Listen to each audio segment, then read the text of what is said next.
غم‌انگیز است، بسیار غم‌انگیز است.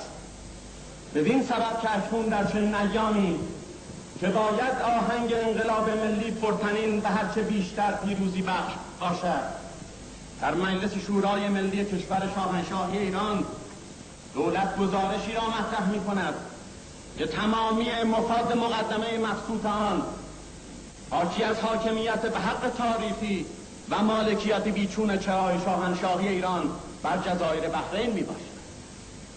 ولی نتیجه و روشی که در این مورد از سوی دولت به عنوان گزارش کار به مجلس شورای ملی ارائه شده است، جز تعارض آشکار با تمامیت ارضی ایران و جز نقض اصل حاکمیت ملی و نیز تعارض صریح با سخنان شاهنشاه و برخورد آشکار با اصول مقررات و قوانین میهن ما چیزی دیگر نمی باشد.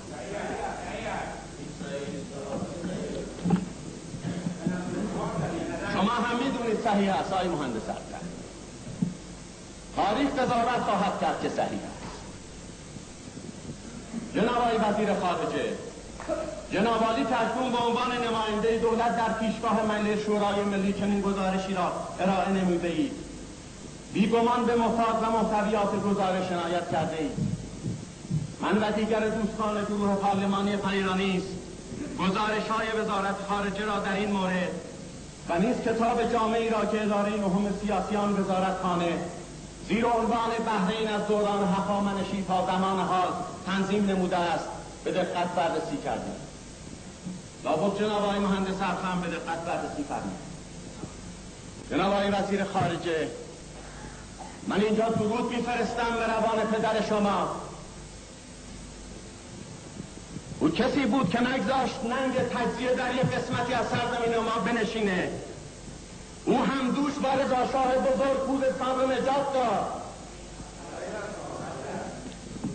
جناب آقای وزیر خارجه، اشک در چشمای شما حلقه زده، در چشمای ما هم همینطور، در چشمای همه ملت ایران. نمیبایست شما این گزارش رو در مجلس مطرح میکردید. نمیبایست. این هاست لحظات غم‌انگیز.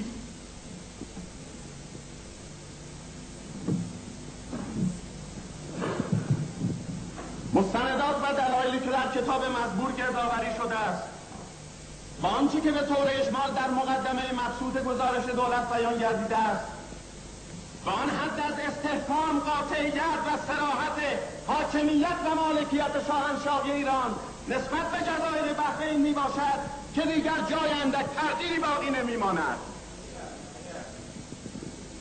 گزارشی بود که ملاحظه فرمودید نمایندگان محترم. چه دلایلی مستحکم تر از این، چه دلایلی قاطع تر از این. ما به اون آرمان شاهنشاهی ایمان داریم که از هر گوشه این سرزمین با ناخن چنگ دندان باید دفاع کنیم.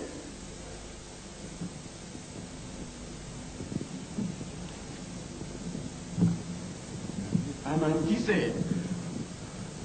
هیچ تاریخ این مملکت غم اینقدر جانگاه ندیده، غم اینقدر سنگین احساس نکرده.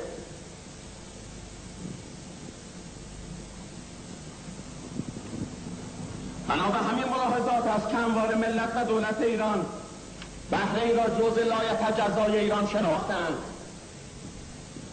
و بنا به چنین ملاحظاتی بود که به موجب تصویبنامه دولت وقت بحرین استان 14 میهن ما اعلام گردید و نیز بنا به چنین ملاحظاتی است که در گزارش‌های وزارت خارجه تصریح گردیده است. این جمله است که در تمام گزارش‌ها و کتاب وزارت خارجه منعکسه. بحرین از زمان هخامنشیان که به عنوان یکی از توابع استان فارس اداره می‌شده تا به امروز همیشه جزء لاینفک شاهنشاهی ایران بوده است.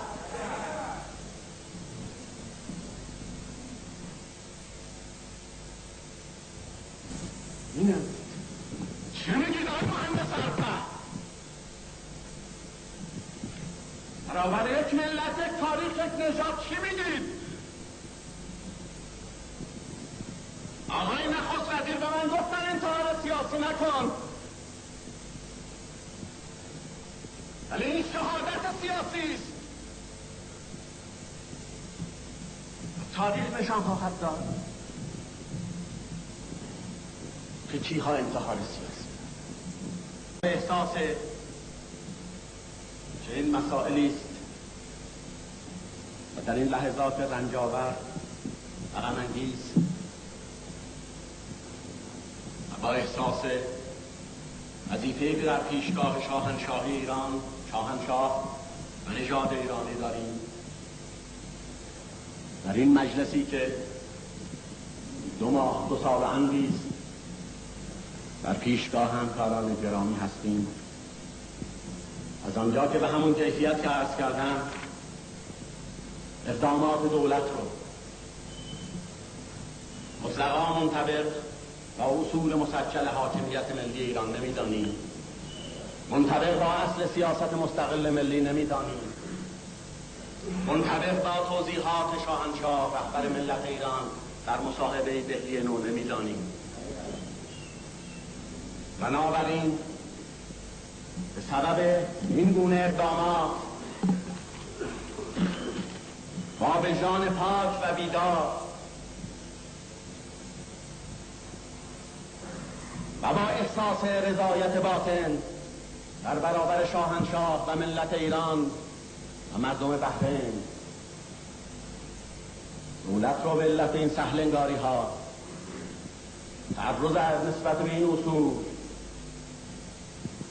گروه پارلمانی پنیرانی است، هر 5 تن نماینده پنیرانی است استیضاح